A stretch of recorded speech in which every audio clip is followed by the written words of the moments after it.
Bienvenidos al podcast de Newport School. Estás a punto de aprender estrategias innovadoras para la educación de tus hijos.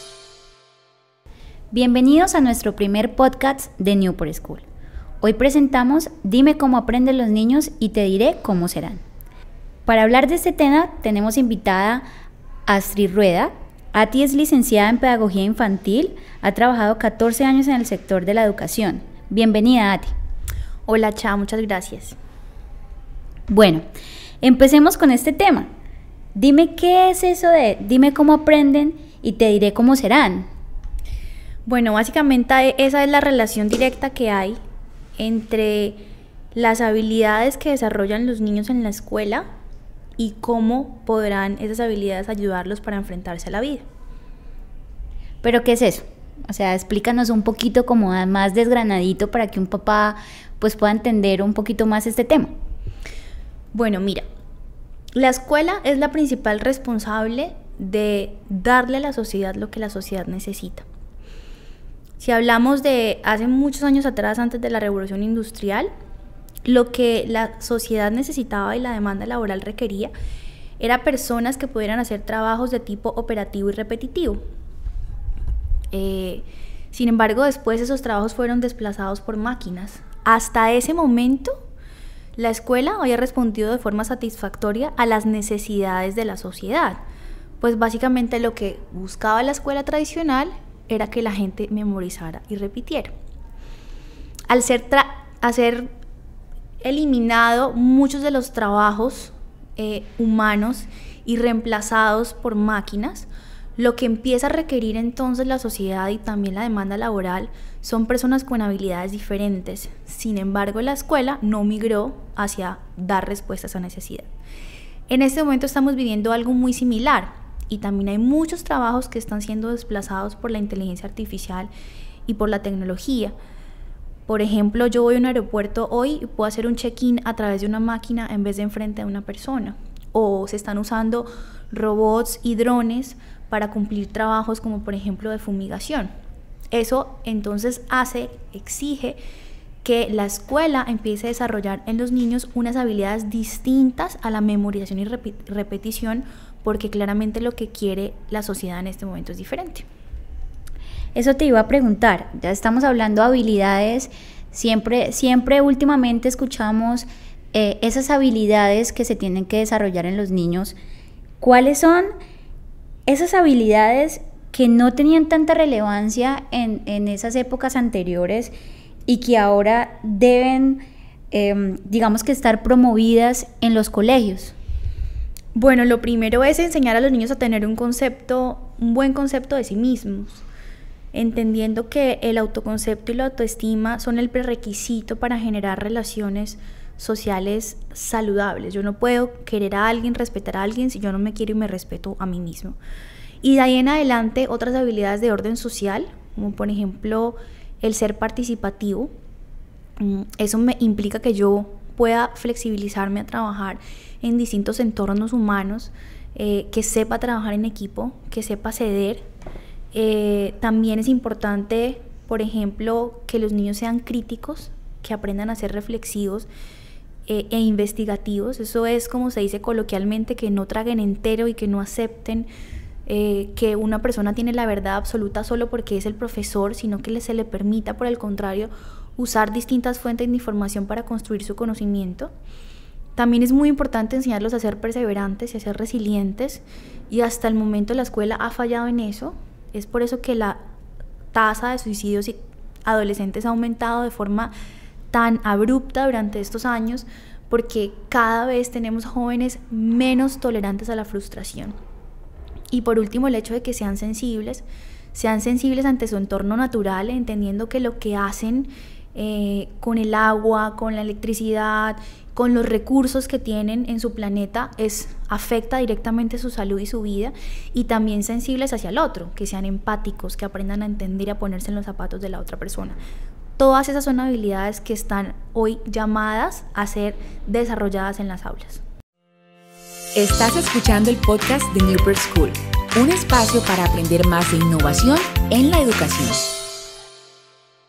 Ati, tú ahora mencionabas que la escuela tradicional no respondía a las necesidades básicas, y pues con todos estos cambios, ¿qué es eso básico que las escuelas de ahora deben responder a la sociedad y a los padres, pues para la formación de los estudiantes? Pues es que en la escuela tradicional había una fila de estudiantes uno detrás de otro. Lo que yo veía enfrente mío era la cabeza de mi compañero y al frente un profesor que sabe todo, que tiene la verdad absoluta, que no se le puede discutir, y que me pedía que me aprendiera algo de memoria para un examen. Eso obviamente no responde a ninguna necesidad actual. Las escuelas ahora deben tener algo muy claro y muy evidente, y cuando un papá va a buscar un colegio para su hijo, tiene que tener en cuenta esto muy importante, y yo lo quiero resumir en 4 aspectos para ser muy claro. Lo primero es: ¿quién es el actor principal del aprendizaje? El actor principal del aprendizaje es el estudiante. La escuela debe reconocer al niño como un ser único y además como una persona que trae conocimientos y que viene al colegio a construirlos. Segundo, ¿qué nivel de socialización estamos permitiendo dentro de las aulas? Si yo veo un aula en que simplemente hay filas y hay uno detrás de otro y limito al máximo el contacto, el diálogo y la socialización, definitivamente ese no es el espacio donde yo quisiera tener a mi hijo. Por el contrario, un espacio donde se privilegie el trabajo cooperativo, la socialización, el diálogo como una herramienta de construcción de aprendizaje, ese es el lugar donde yo quisiera tener a mi hijo. Tercero, ¿qué privilegia la escuela? ¿La memorización o la aplicación del aprendizaje? Yo necesito aprender de memoria cosas o necesito aprenderlas a usar en mi vida. Cuando la escuela privilegia no los qués, sino el por qué y el cómo, entonces eso desarrolla habilidades de orden superior en cuanto al pensamiento y el relacionamiento. Y por último, que la investigación sea eje fundamental del aprendizaje, donde los niños aprendan a buscar fuentes de información, a usar la tecnología, a ser críticos frente a la información que leen y a encontrar en la investigación una herramienta importante para construir su aprendizaje. Esos 4 elementos son fundamentales en una escuela, y cuando un papá busque una escuela hoy que quiera desarrollar las habilidades para su hijo en el futuro, esas son las que debería tener en cuenta. Es un tema, digamos, que quisiera ahí como profundizar un poquito, Ati, y es esa búsqueda del colegio para nuestros hijos.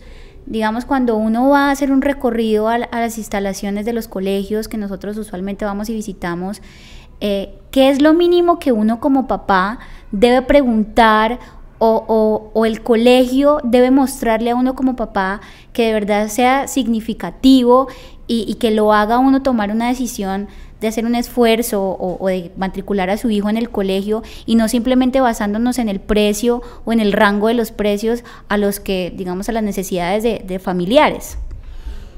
Bueno, mira, para cada familia y para cada niño hay un colegio, ¿no? Pero si como familia lo que se quiere es que el niño desarrolle habilidades de orden superior que le permitan enfrentarse a un futuro que todavía hasta desconocemos, lo que tienen que enfocarse es lo siguiente: cuando vean los salones, vean primero cómo están dispuestas las sillas y las mesas. Eso les dice mucho. Si las sillas y las mesas están dispuestas en grupos de trabajo, en que yo veo que es fácilmente que los niños socialicen, que los niños hablen, que los niños dialoguen, que lleguen a acuerdos, que lleguen a consensos, eso me está diciendo que la escuela está privilegiando o desarrollando en los niños habilidades de relacionamiento. Si yo no veo eso, entonces ya a partir de ahí yo puedo empezar a sacar mis propias conclusiones. Segundo, pregunten cuál es el concepto de niño detrás de lo que hacen día a día.